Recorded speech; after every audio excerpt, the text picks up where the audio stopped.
Early contests build momentum for 2024 contenders seeking the White House. C-SPAN offers unfiltered coverage of events leading into early primaries and caucuses. Get access to speeches and results with the free app, C-SPAN Now, or watch live on the C-SPAN networks.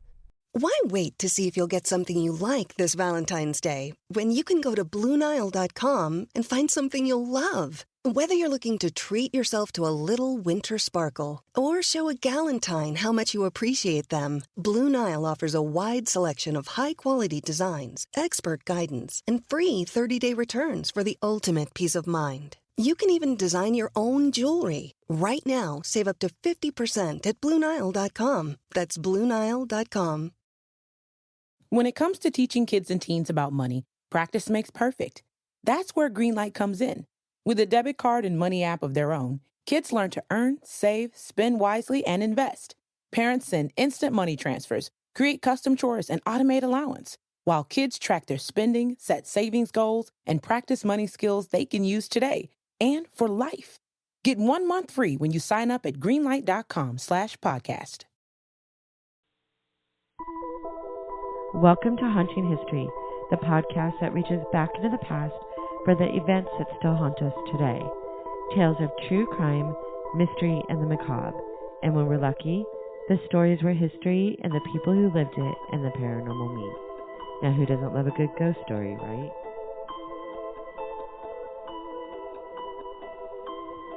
Welcome back to Haunting History Podcast. I'm your host, Kat. And I'm Haley. And it's finally Halloween season. I'm so excited. It's literally my favorite time of year. And you can't deny that it's not yours because you've been working on stuff for the outside for like a month. No, it is definitely my favorite time of the year, but it's going to be different this year. I know. Not only is the world different, but we moved. In our old house, we used to decorate our whole front of our house, and we had just a shit ton of trick-or-treaters and people outside. And this year, I don't think that's going to happen at all. No. And our new neighborhood anyways doesn't get a lot of trick-or-treaters. No. So this year's going to be kind of sad. But I made up for it. I bought us tickets to a drive-through haunted immersion thing. Yeah. Tomorrow night. Yeah. And then again. Which you had to get the first night, or you got the second night because you didn't want the first night in case they needed to fix things. Like, it's been a whole thought process. It was. And then I bought another set of tickets for a VIP one just to do it again and watch it. If it sucks, I'm going to be so mad. Yeah. But I found like a ton of places. There's even a place in Santa Clarita that does like a zombie apocalypse where they give you laser guns and you sit in your car and you shoot the zombies attacking your car. Yeah, that's far for us though. Yeah, I don't really associate zombies with Halloween. I know that seems weird, but a zombie apocalypse, I don't know that I associate it with Halloween. It's just a theme for Halloween. It just sounds fun. I mean, I want to do anything Halloween. We don't get to go to Not Scary Farm this year. Like, nothing is really open. Mm-mm. We used to do a haunted house in our front yard, remember? Yeah. A few years ago? Yeah. And now nothing. Nothing. COVID. #COVID sucks. Mm-hmm. In October, we promised that we would be focusing all our episodes on haunted locations, so that's just what we did. And to be honest, I'm a little embarrassed we haven't done an episode on this place yet. Well, I was volunteering as a researcher for, several different paranormal investigation teams, I think 3 of them. The name of this place came up often, and I mean often. So much so that I tired of hearing the name, that I kind of equated it with one of those places that are overhyped and over-investigated and over-talked about, to the point that I never even looked it up or inquired about any of the stories. Like, I just would hear about it so much that I was like, it just got to be stupid. Yeah. So I never even looked it up. And now I'm a little bit embarrassed because as a lover of history, in particular morbid or macabre history, and being a huge fan of old architecture, I'm kind of shocked when I started looking into this how much I was missing by not doing research on this place. Named the Preston School of Industry, this boys' reform facility opened in 1894 to a lot of political fanfare. Located in Ione, California, the castle, as it became to be known as, is one of the oldest and believed haunted locations in California, and maybe even the entire U.S. People talk about it a lot. It's not hard to believe when you hear the tragic tales that come out of this building and the grounds. Originally spanning 230 acres, the building began construction in 1890 by state legislature for rehabilitating juvenile offenders and those boys who were turned over to the state by their parents and guardians for whatever reason. On July of 1894, the School of Industry accepted their first wards, as they were called, and it was a total of 7 boys ranging in age from 12 to 17 from San Quentin Prison. And I don't know if you know this, and I never really thought about it before. I mean, kids are getting in trouble. We have juvenile hall now. So kids, as young as 6 or 5 could be getting in trouble and going to juvenile hall. I mean, we hope not that little, but I mean, it's true though, they do. And I never thought of where they went before juvenile hall was a thing. Yeah. And through this, I found out they were sent to San Quentin and Folsom Prison, 2 maximum security prisons. They were maximum security back then, yeah, too. Scariest places on earth, I swear to God. For a 12-year-old. For anyone, really. And then... For anyone who's not a serial killer. Yeah, to send little kids there, that's insane. Well, that's why the state legislature was pressing to open there was the Whittier Reform School, which is about building still standing, and then the Preston School of Industry in California. So the boys that were at San Quentin at the time were the first wards of Preston School of Industry. So that was our juvenile hall of today. Basically, they didn't have anything specifically for juveniles. And it wasn't until 1907 that kids were sent to reformatory schools instead of Folsom, in California anyways, instead of Folsom and San Quentin. 1907. So before 1907, they were sent to the scariest places on earth. I mean, you think that would straighten this shit out? Make you not do things bad. You would think. The Preston School of Industry remained open until 1960. And weirdly, they had just finished building new facilities there and then closed it. The building remained vacant and falling into disrepair until September 10th, 2001. That's a really freaking long time. 40 years? Yeah. And I'm sure it wasn't empty. I'm sure people were screwing with it that whole 40 years. You know what I mean? Like just kids being stupid? Yeah, I mean, anybody. They could have had people camping out there. Yeah. The Preston Castle Foundation received a 50-year lease for the property, which is just a group of volunteers. And I actually believe that since then they were given the deed. Like the foundation was given the deed to the castle. I mean, not 230 acres anymore. I don't even know if it's 10 acres. It's a much smaller portion that they got. But the building itself now belongs to the volunteers that run the foundation. The Preston Castle has also been named a California State Historical Landmark, number 867, and is listed on the National Register of Historic Places. Over the 7 decades, thousands of boys passed through that intake center, crimes ranging from just stealing a rose from someone's garden all the way to rape and murder. Some of the boys weren't even criminals at all. Some of the children that were sent there were kids whose parents couldn't care for them anymore and turned them over to be a ward of the state. Like foster care. Like orphans. And they got this sent there. I mean, I guess they must have not. I don't know. It's a weird mix of kids. It really is. The wards were separated into different groups based on age, size, temperament, and attitude. Initially, the school provided basic instruction in academics, taught them industrial trade skills, and trained them in a military style. And the military style only lasted until the institution grew too large. And then they just it wasn't really military anymore. They just needed some way to herd them all together so they wouldn't escape and keep track of them. The boys could also participate in sports or be part of the brass band, which the brass band ran the entire time from the day it opened in 1894 all the way until it closed in 1960. You could be in the brass band, which I think that's kind of great. That is more of a focus. Same with doing the trades and stuff. It focuses more on rehabilitation. Than punishment. Than a prison, yeah. Originally, the grounds included a tennis court, a rose garden, and a 7,000-book library. That's huge. Yeah, that's your dream. Living in a castle is my dream, too, but probably not that one. It was 46,000 square feet, had 77 rooms, and over 40 fireplaces overlooking the hills of Amador County. And a little side note, when the school closed down, they made it a free-for-all for anyone to take whatever they wanted. Like they told the employees, take whatever you want, we're shutting down. Tell your friends they can come up here and take whatever they want. And originally when it was built, they had beautiful mantles over the fireplaces and clawfoot tubs and marble sinks and stuff. And they just basically ransacked the whole house.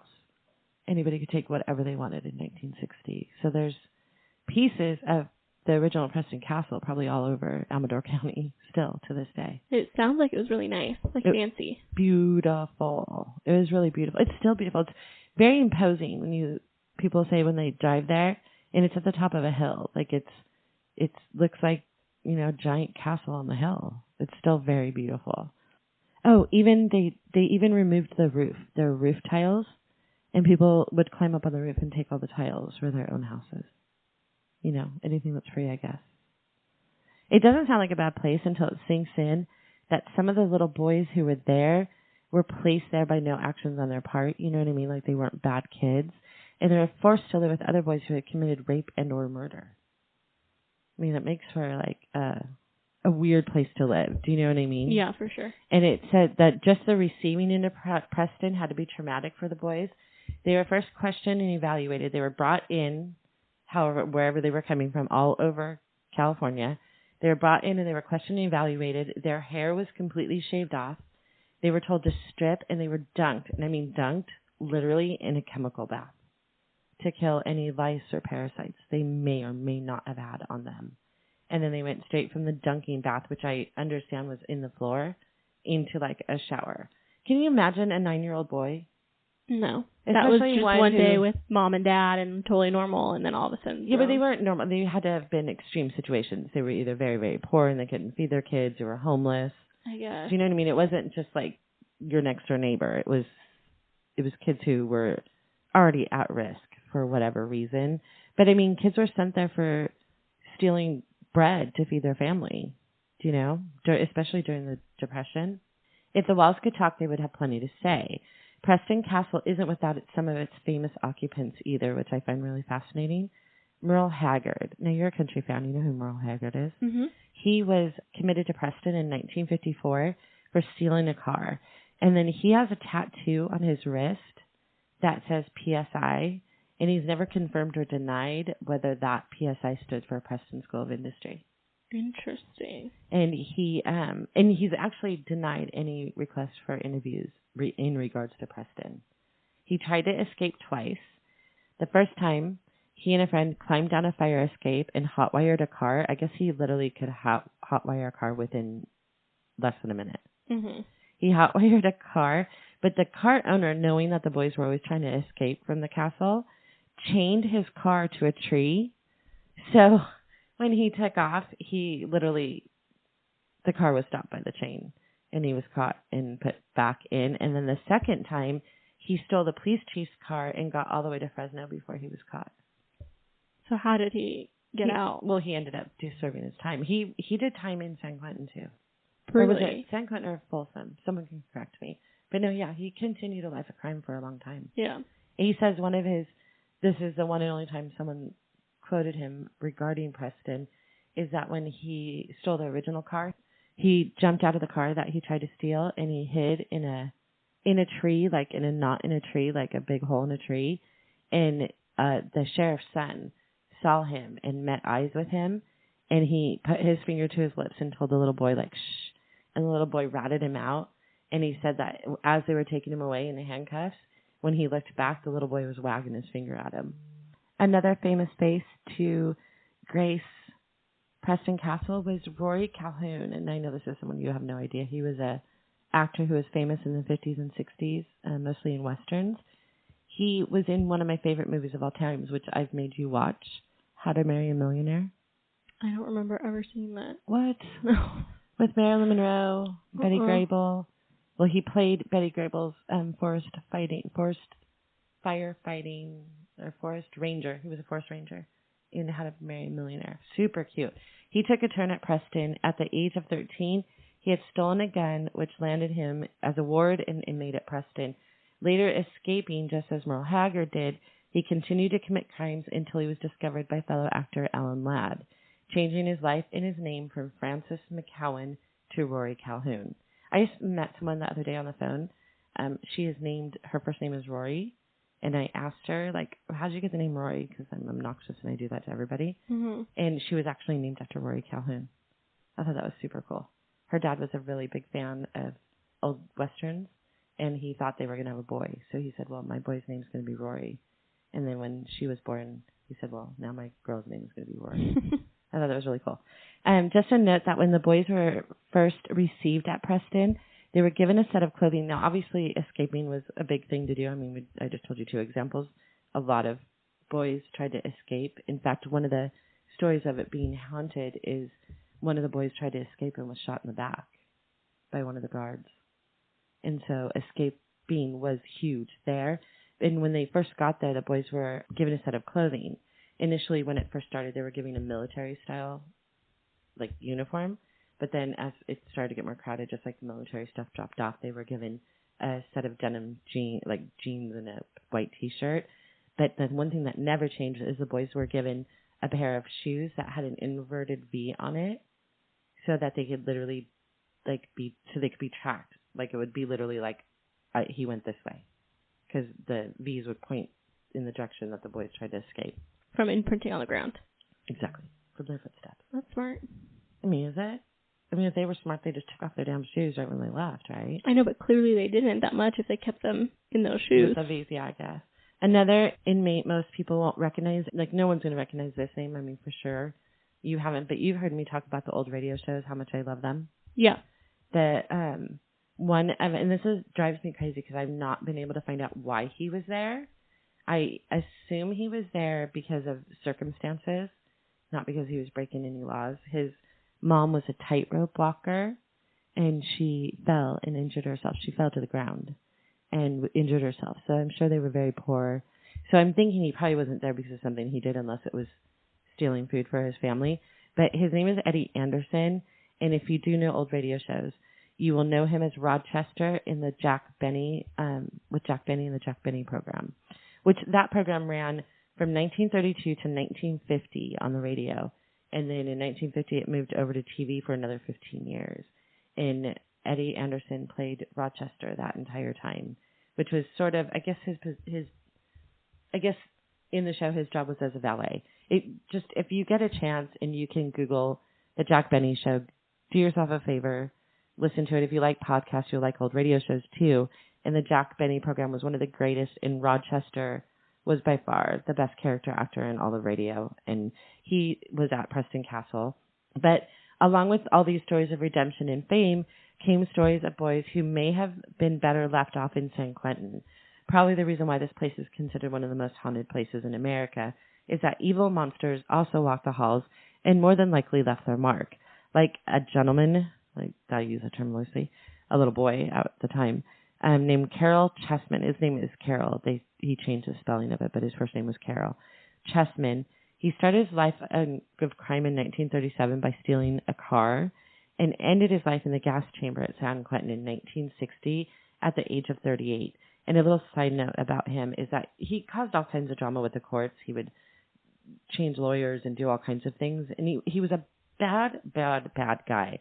But he was being executed, and a court justice stepped in to grant a new stay on his execution at the last minute. Like you'll see in the movies where the phone rings in the gas chamber, and they're like, "Oh, you got a stay of execution," and then they unstrap you and put you back in the prison cells, and you just like missed dying.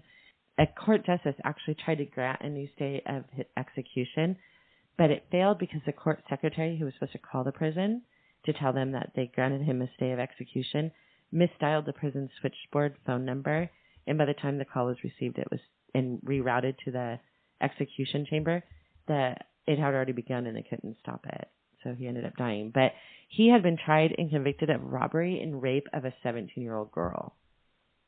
Like he stole a car and then hijacked another car, which had a couple in it.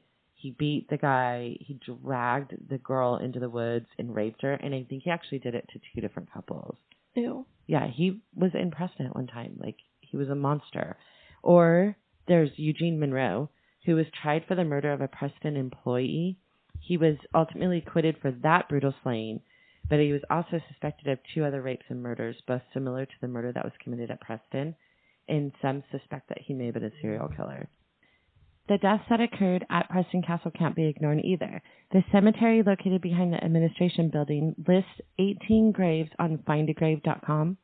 The cemetery is not open to the public and is not on any of the tours through the Preston Castle Historical Organization or their Paranormal Foundation either. One reference I found says the land is now owned by CAL FIRE and is strictly off limits to the general public. Historical records claim that the operations that were performed at Preston Infirmary were actually done on the floor. The doctor who worked there claims the majority of the boys arrived in poor health. And over the years, the school dealt with pandemics like the 1918 Spanish flu. And although that pandemic affected almost half the staff and a third of the wards, there weren't technically any deaths from it. The first death seemed to be a boy named Adolf Antron, who died at 18 in 1895 of pulmonary edema, which seems really weird for an 18-year-old. Followed by Grant Walker, whose cause of death is listed as typhoid fever. And then Frank Ward, he was only 14. And it says the cause of his death is paralytic dementia, which, by the way, I had to look up. I've never heard of that before. Thank you, Wikipedia. It says that it was also known as a general paralysis of the insane, a severe neuropsychiatric disorder. How sad. Yeah. All in all, there's only 18 graves listed, which people say a lot more than that died at Preston and were buried at Preston. But if the family had means, the bodies could have been shipped back to like their families. Yeah. But there's 18 graves right there on site, and I can't find the death certificate for any of them, which I find really weird. So it seems like some of the deaths seem suspect for like an 18-year-old, you know. So I don't know if they died maybe during operations or it was a violent place. They went through periods where the staff was violent, the boys were violent. It sounds like it was all sunny and nice, like a beautiful castle, but it really wasn't. It was scary and it was dark and it was filled with evil monsters at times. Since we've never been there, I got in touch with the Preston Castle Foundation. So stay right where you are. We have a few promos from some of our podcaster friends, and you'll get to listen to some of the ghost stories straight from Connie, who is one of the people who head up the Preston Castle Paranormal Team. Hi guys, we're Mary and Vanessa, the hosts of True Crime Dropouts. Join two best friends and former criminal justice majors as they pretend to know all things true crime. So sit down, grab a broom, drive, we really don't care, and give us a listen. We're available on Apple Podcasts, Stitcher, and anywhere really. And don't forget, stay in school, or you'll end up like us, degreeless without that fabulous FBI job. Hi there, it's Mo. And Chip. And Mikey. And we're the hosts of the Deep Dark Truth podcast. An allegedly hilarious podcast that dives into your favorite conspiracies, mysteries, and bizarre true crimes. It's like Reddit for your ears. Wait, what's Reddit? Okay, Boomer. We investigate cases like proven conspiracies, rituals, and the cryptid dating scene. Because local cryptids want to meet you. Call me Bigfoot. Tip line 313-355-3411. Listeners can also submit their own stories and might find themselves featured on future episodes. Subscribe to us wherever you get your podcasts. And don't forget to rate and review this podcast you're listening to right now. And keep searching for the deep, dark truth. I hate when you do that. Your name is Connie, and you are the head of the paranormal team for Preston. I am one of two. There's myself and another person. His name is Chris. We were both selected to take over the paranormal team at Preston Castle. Most foundations of older buildings don't have a paranormal team. Why does Preston Castle have its own paranormal team? It's had its own paranormal team for such a long time. I think because of just the interest in the possibility of having any type of, paranormal activity or ghosts or spirits or how, whatever you want to call it there. And so I think it's pretty cool. It's a privilege to be able to be up in there and to have the opportunity to explore the place for any type of ghosts or spirits there. How much do you interact with the actual Preston Castle Foundation, the foundation that runs the property and the building? Myself and my co-leader, we are actually a part of the board of directors for the foundation. So That's we are there. fascinating. Yeah, we're there. We meet once a month and, help make some of the decisions and everything that goes along with the Preston Castle board and all that other fun stuff. What a big difference than a few years ago, or even 10 years ago, any location that had any kind of history or rumor, legends about it didn't embrace the paranormal aspect of it. And Preston Castle is the polar opposite of that. They not only embrace it, they use it to raise funds. We're all the people that are on the paranormal team, we are all volunteer, so we do not get paid to go up there and give these tours. So all the money that is raised for the paranormal tours goes directly back into the castle. And to help restore it, correct? Yes. It all goes back into restoration for the castle. So let's get to the good stuff. Okay. So I'm assuming you yourself have had your own experiences, but I'm curious overall, before we get into your own personal experiences, what are some of the most often things that happen or things that people feel or experience there? A lot of people seem to see shadows, or in certain areas they'll see almost like little lights. I don't know if you would necessarily call them orbs, but sometimes they'll see lights. A lot of people will hear talking, audible with their ear, not only just on the equipment, but also, they'll hear voices coming from different areas of the castle. Once in a while, I think somebody will see an actual full body apparition, which is really cool. That's kind of like the holy grail of, any paranormal seeker out there, is to see the full body apparition. And so on occasion, somebody will actually see that. And people have also, they brought in trigger objects, and they will either see, like a deck of cards might have been moved, or a toy car might have been moved. We've had, like a ball roll across the floor, and different things like that. And you yourself, what's the most, I guess I want to ask too, before I get into that, who do you attribute this spiritual activity to? I mean, I don't know. So many people go into a place and say this place is haunted, or whatever, but there's no history that backs it up. At Preston Castle, that's not true. You've had you even had a plague that went through there at one point, right? I wouldn't doubt it. It seems like, most of these haunted buildings have had some sort of plague go through, like, tuberculosis or... Right, particularly in a prison else. setting like it was, like a reformatory setting that it was. The Right. boys were sleeping all in, like, one room or whatever, so they were all very close to each other. Right, and at one time, the infirmary in the castle was actually used as the town infirmary or the town hospital. So there is a lot of deaths actually associated with the building. So the spiritual activity there isn't just random, like at some places.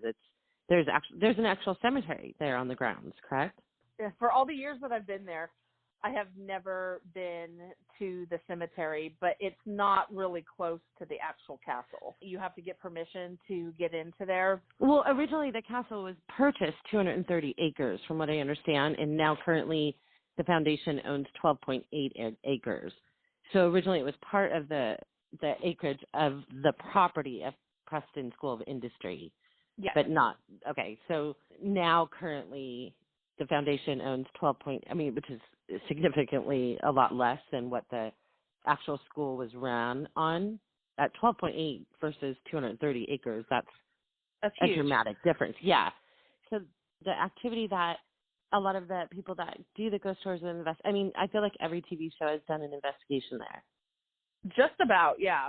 So it's not attributed to any one of the particular boys. We have never gotten like confirmation, confirmation or direct names of one particular boy or anything there. There have been people in the past that have gotten some names that might have been on the archives list of, boys that were there, but I don't, me personally, I haven't ever gotten the same name of a boy that has come through every time I've been there. So I'm not sure as far as that goes, but as far as like the hauntings that are there, we definitely are leaning towards the boys that were there at Preston Castle, that spirits that are there. Those are the ones that we are mainly directing our attention to. And it's like investigators always talk about there being different types of hauntings. There's like actual, I don't even know what the different, like an apparition that you see, which is an actual ghost, quote unquote ghost. And then there's like the history overlay where it's just replaying over and over again, like a spot is imprinted with the tragedy or the ongoings of that location.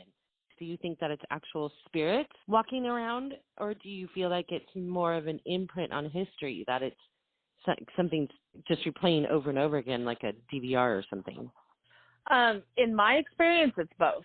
I've seen a full body apparition there that I believe was, like you said, just an imprint of a person that had worked there or had been there at that time. And then we've actually got some direct contact as far as them responding to us, as we asked our questions.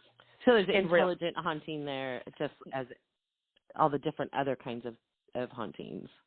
Yes, I truly believe that, and I've experienced that myself. Okay, so tell us about some of your experiences. So I've seen a full body apparition there.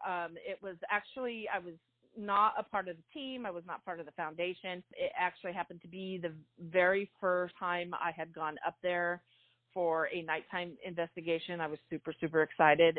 But at the same time, I definitely was a skeptic and didn't know, really what to expect. But I was standing in the doctor's office, and I was kind of like sitting opposite from the door that led into one of the main hallways, and I was watching that area, and all of a sudden I saw what looked like someone in a white jacket walk right past the doorway. And it took me, a second to kind of think, is that was that a real person, or was that some sort of spirit or whatever? But it took me a minute to actually speak up, and I finally asked one of the other girls that was there, is there somebody walking down the hall? And so she went out to look, and she walked a little further down the hall, and she says, no, there's nobody there. And I said, I completely saw this person in a white jacket walk past the door, but the person it didn't look solid. And so what I think it was one of the doctors. And going back to talking about spirits or people that were imprinted in there, I think, it's not like he stopped and, waved at the doorway. It looked like he was just doing his business. So like a residual haunting. Yeah, exactly. And so that was kind of a shocker to me. It took me a while to kind of process what I actually saw. And so that same night I was in the infirmary, and I felt, and it's kind of funny, I felt somebody touch my butt. And so I'm standing in the middle of this room. There was nothing close, nobody around me, and I didn't have any, equipment at the time because I was, super new to doing any of this. And so I totally felt something touch my butt, and I remember turning around very quickly, wondering, did somebody brush up against me or whatever. So that was also another one that was a little shocking because I wasn't expecting it. And so over the years, I've heard whispers in my ear. I've seen a ball roll across the room. I have felt somebody tug on my hair. And one time my son was up there with me, and he had a Halloween costume with him. And they had like these glowing eyes. It was like a Grim Reaper type outfit, and they were off, and we had left the room. We came back, and they were on. Oh. So I don't know, there wasn't anybody around that could have switched them on. Yes, things malfunction that are battery operated, but in order for these to come on, you actually had to, there was a little switch on the side of the glasses that you had to switch on. So that was kind of weird. What's a really good example of the scaredest you've ever been there? Well, first, let me throw a disclaimer out there. I don't think that there's anything that is evil in the castle. That was my next question. That was what I was going to ask of you. I mean, the stories that come out of Preston Castle, some of them are very tragic. Some of those boys have written memoirs where they don't speak super highly of the way that it was run or the people. I mean, I'm not saying everyone, because I mean, it was a reformatory. It wasn't a summer camp. It was a reformatory. They were, the majority of them, I know, although you had said that some of the boys were there because they were orphaned or given to the ward of become a ward of the state because of circumstances just beyond their control.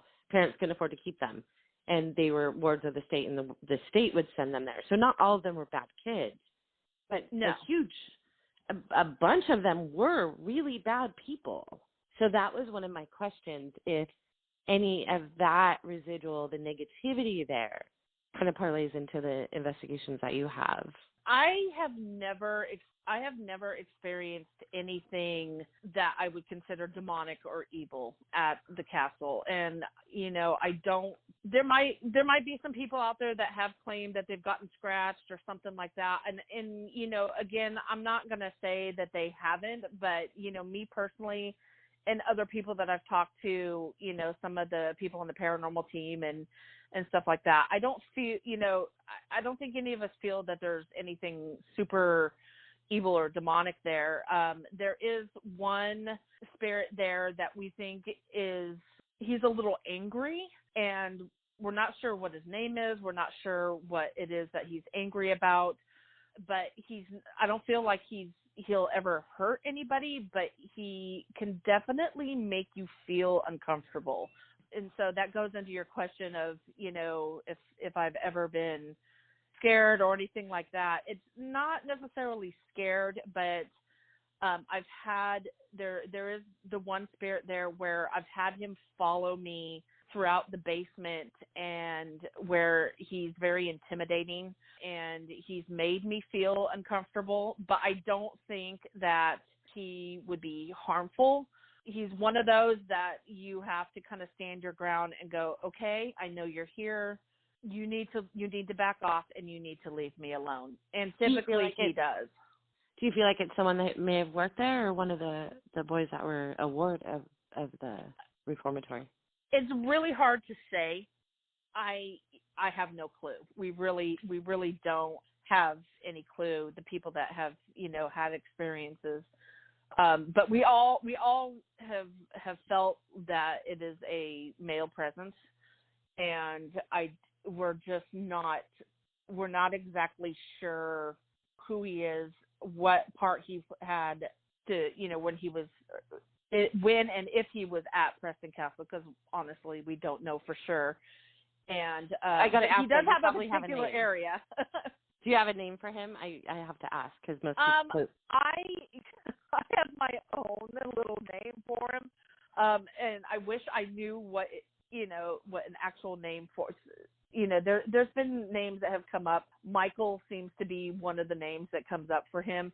But I tend to call him Mr. Creeper because he's creepy, and, like you feel like he's watching you. And so, when you feel like somebody's watching you from afar, you're like, yeah, it's a total creeper, So he has a particular area he hangs out in. He hangs out in our basement area, particularly what we call the intake room, which is where the boys entered into the castle and were registered or whatever before going into. We actually have a delousing pool, which if you were to walk through there, that it looks pretty creepy in there too.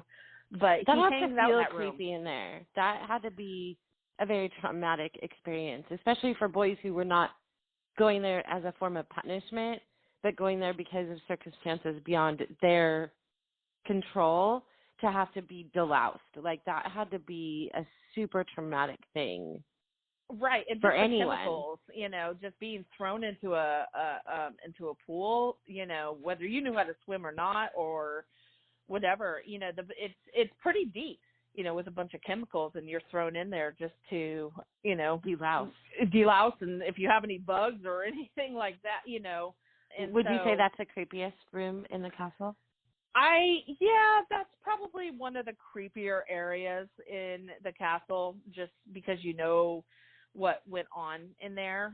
So what would you say is your one particular scariest experience that you've had? I'm going to say that the one particular scary moment I had was when, that spirit down in the basement followed me into what we call the day room.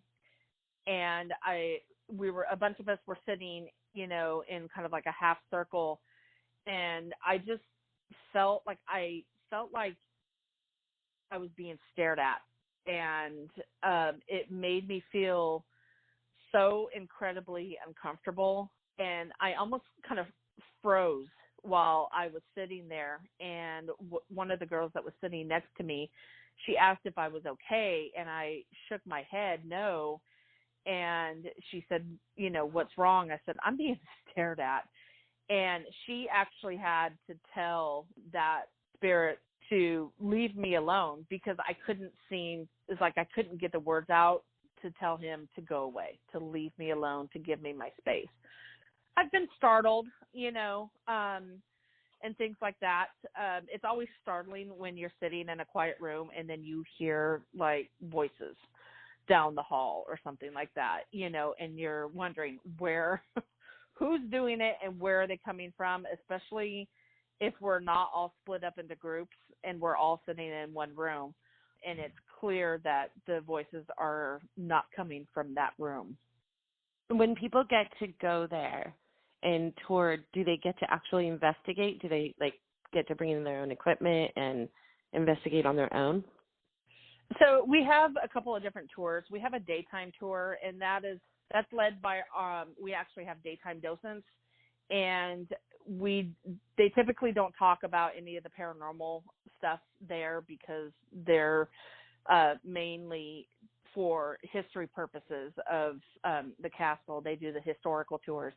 The paranormal tours, you can bring your own equipment. The only thing, that we do ask is we cannot have any type of ignition, fire sources, nothing, no candles, nothing like that, because the place is a tinderbox, and we do not want it to burn down. We love Preston Castle, and we would be devastated if anything like that were to happen. And no Ouija boards, and we're not asking the spirits to go away. We want them there. We want them to stay. That is their home. We're there to visit, although we tell them that, we will come back to visit them. They're not allowed to follow us in our vehicles. They're not allowed to follow us home, and that they're to remain at the castle. But other things like voice recorders and other, there's all these new cool equipment and devices that are coming out that can detect any type of ghost or spirit or whatever. And so, those are definitely all welcome. Do you ever, a lot of people believe that releasing, like if people who do believe in this particularly intelligent hauntings or intelligent apparitions or whatever the wording is, that the job of an investigator or a healer or a spiritual shaman, for lack of better words, that your responsibility is to pass them on or help them cross over, quote unquote, rather than leave them there.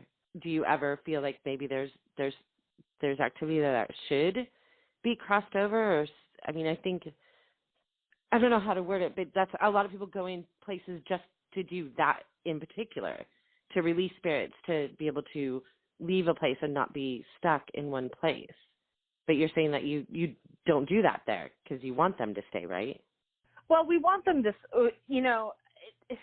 this is such, for at least in my opinion, it's hard to say, are they going to come up and tap you on the shoulder and say, I'd really like to get out of here. Right. It's going to be an opinion of someone. It's definitely the opinion of someone. Sometimes I've been up before I actually started, running the investigations there. We did go and say, hey, if you want to be crossed over, you're welcome. This is your chance to cross over, but if you'd like to stay and this is your home, please stay. But, whether that actually happens or not, who's to say? Because I think we're dealing with multiple entities that are there, and it's really hard to say whether they want to stay or not. We aren't up there trying to chase anybody out of there, any of the spirits out of there. What is the strongest piece of evidence that you've collected at Preston Castle that there is actual paranormal activity there? Me personally, or things? Or just in general, like the best piece of evidence that there is. Most of the time it's recordings. I've gotten recordings up there. One particular time we were in the dining area. There were several of us sitting at the dining room table there, and somebody had asked whoever if the spirits there wanted us to be there. And I, when I went to listen back on my recorder, and I really strongly believe it wasn't somebody sitting at the table because I would have tagged it, but over my recorder I got the word no.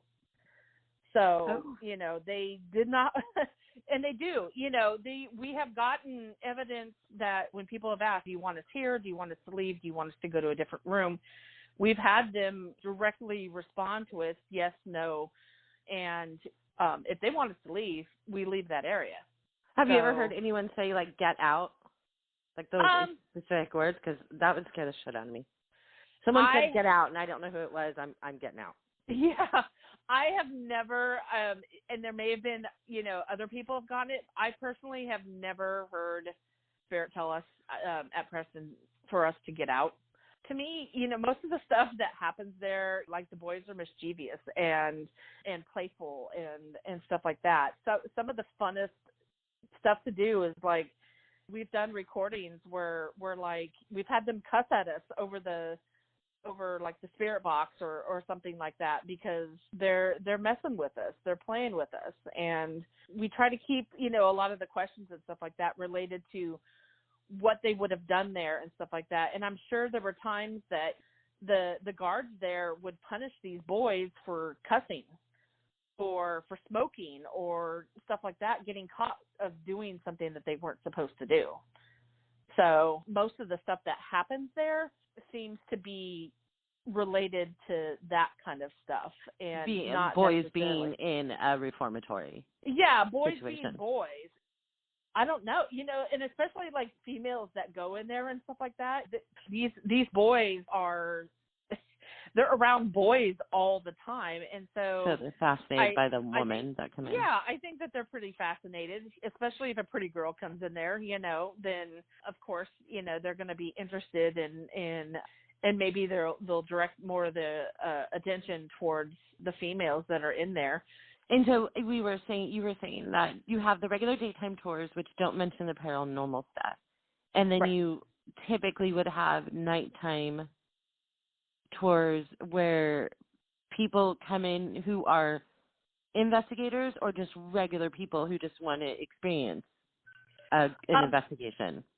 We have people from, there's been times where we've had people up there that are only interested in the historical aspect of it, even though there is clearly two different types of, tours interest up in there. The place, right. Yeah.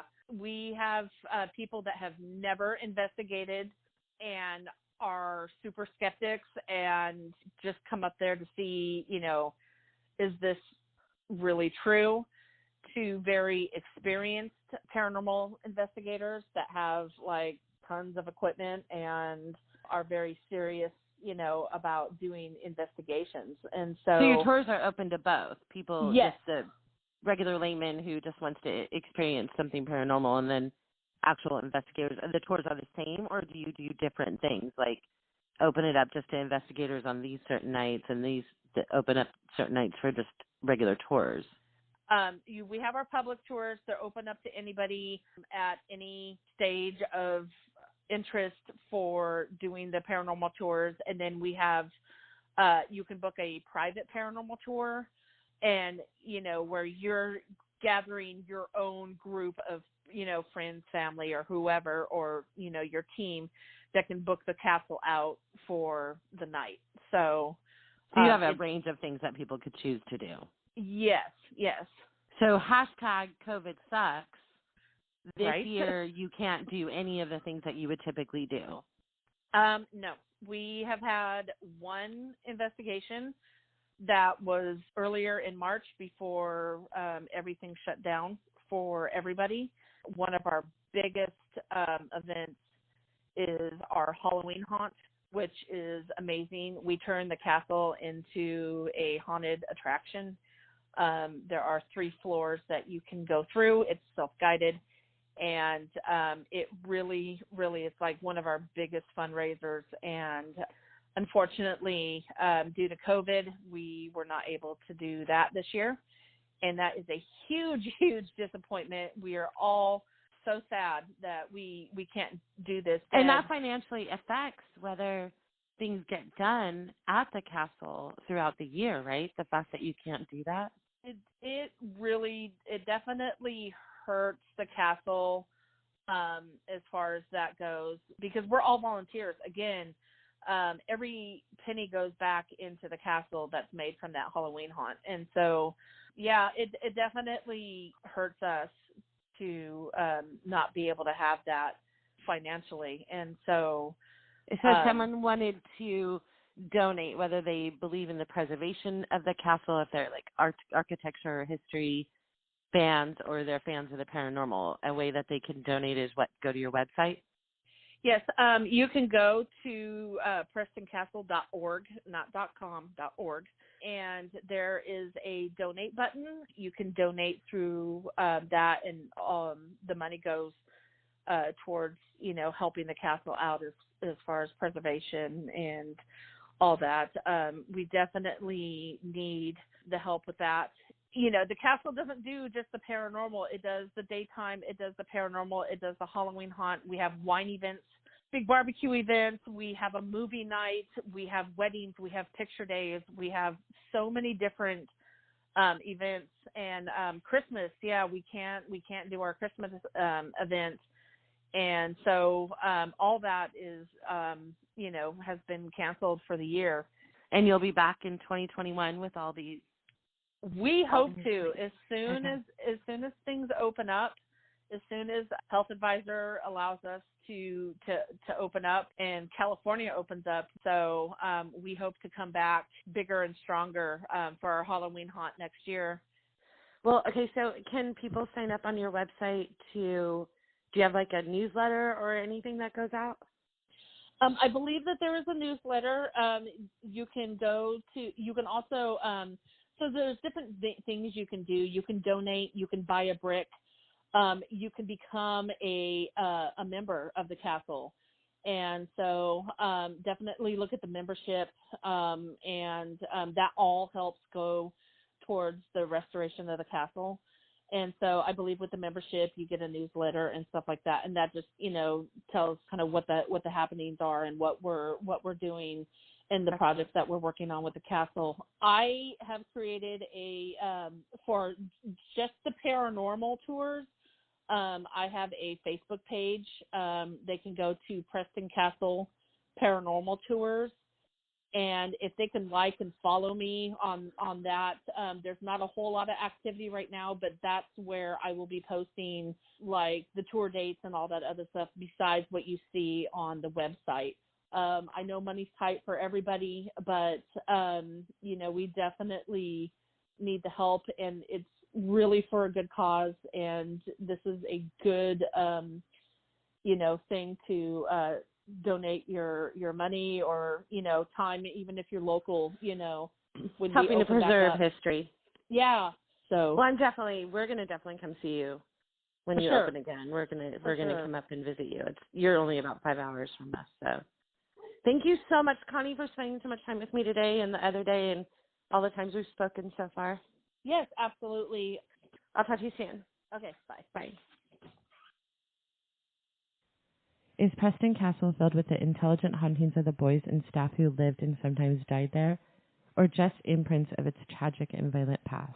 I'll leave that up to you. Thank you for listening to this episode of Haunting History Podcast. We love hearing from you, so be sure to follow and comment on Facebook and Instagram and Twitter at Haunting History Podcast.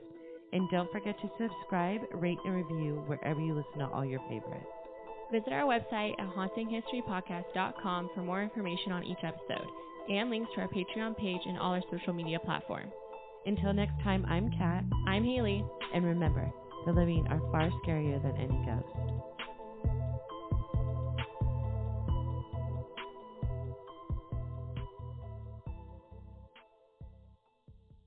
Hey parents, Greenlight is here to take one big thing off your to-do list, teaching your kids about money. With a Greenlight debit card and money app of their own, kids and teens learn to earn, save, and invest.